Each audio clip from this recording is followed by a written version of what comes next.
Welcome to Album Anatomy. In this episode, I will discuss the third single by Meshuggah called Selfcaged that was released on the 11th of April 1995. There are two versions of this release, and so I will go through them both and show you some of the differences between them and what to look for. There are no reissues of this album to date.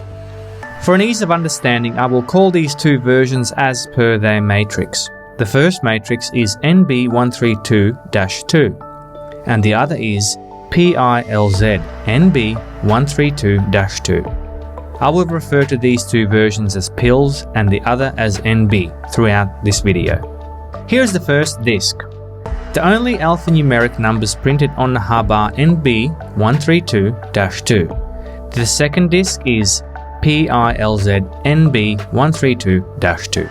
Now, looking at the insert, sometimes referred to as the J card for music single releases and audio tapes, this paper is glossy and reflective. This, the NB version, has the tour dates listed from 1st of April 1995 to the 4th of June 1995. The four songs that are on this release are Vanished, Suffer in Truth, Inside What's Within Behind, and Gods of Rapture. Then the barcode, which is the most common 12-digit barcode used in North America for retail. Next to that we have East West Records logo from New York, which was formed in 1995 by Atlantic Records. The rest are Nuclear Blast details. This is a closer look at the tour dates and some of the other details on the bottom left of the insert. When looking at this lower left portion of the insert, we can draw horizontal lines using the text and logos as a point of reference, giving us a multiple unified horizontal plane. When we do the same for the music copyright symbol, and the year 1995, we can see a noticeable deviation seen in red from the prior horizontal reference, as seen in yellow.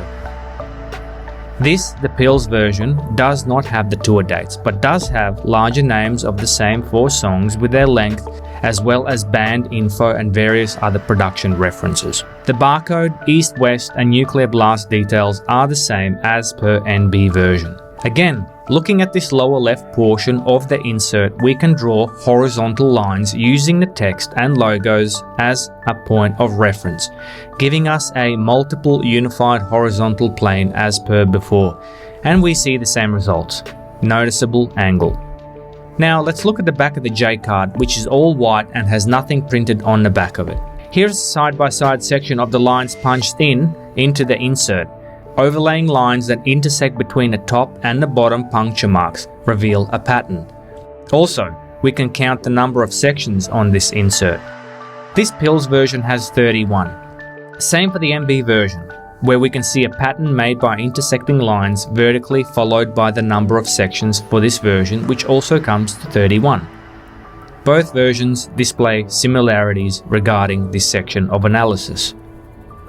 This version also came with a mail order card just like this right here. In Germany, audio CD mail orders began in the mid-1980s and largely disappeared by the early 2000s due to the growth of the internet. The paper is quite thick and folded in half to fit the case.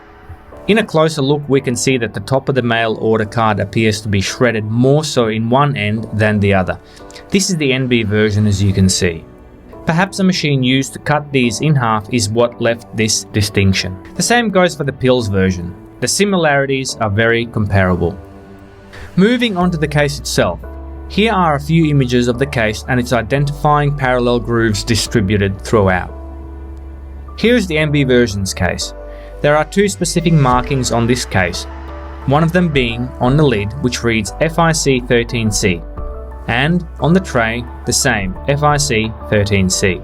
The third being the hub and its teeth, which do not have any markings in or on it. The pills version has the same distribution of markings on its case, however, the first on the lid being 19C and on the tray being 19D. The third marking on the hub gives us the compact disc digital audio symbol, which is read accurately on the underside of the tray. I have no way to verify if these were the original cases these versions came in, but in time, as more data becomes available, we may be able to confirm or reject this finding. And finally, time to have a look at some numbers and waveforms.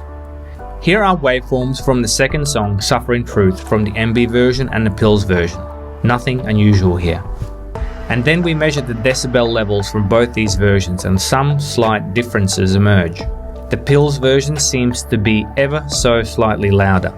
This is also confirmed by the increase of bytes when looking at both the NB and the Pills version, where the Pills version is slightly louder and therefore using more data to accommodate this result. The Pills version is 82.32 kilobytes larger than the NB version. That's it for now. Thank you for your time. More to follow.